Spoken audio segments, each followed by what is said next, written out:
আমি বিয়ে করে ফেলেছি। ছিঁড়ে ফেলেছিস একবারে? মেয়েকে খাওয়াবি কি? ছিঁড়ে খাওয়াবি? শালা সুয়ার, তোর মা অন্য ভাতারের সাথে পালিয়ে যাওয়ার পর থেকে আমি আর অন্য মেয়েকে বিয়ে করলাম না, শুধু তোর জন্য। আজ তুই আমাকে না জানিয়ে বিয়ে করে ফেললি।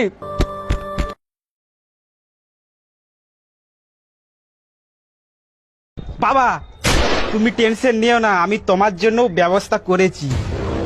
কি ব্যবস্থা করেছিস তুই আমার জন্য? আমি মেয়েটির সাথে সাথে মেয়েটির মাকেও নিয়ে এসেছি।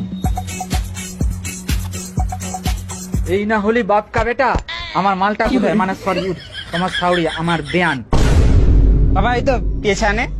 সরে যায় দেয়ান। এই তো বিয়াই, আমি এখানে, তুমি দেখতে পাচ্ছ না? বলছি বিয়ান, আমার বিয়াই মতন আসেনি?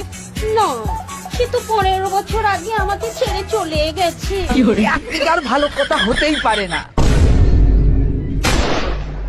শালা আমি একটা কথা ভাবছি, বিয়াটা মানে আমি করলাম না আমার বাপ করলো? মানে বাপ তো আমার থেকে বেশি খুশি হয়ে গেল।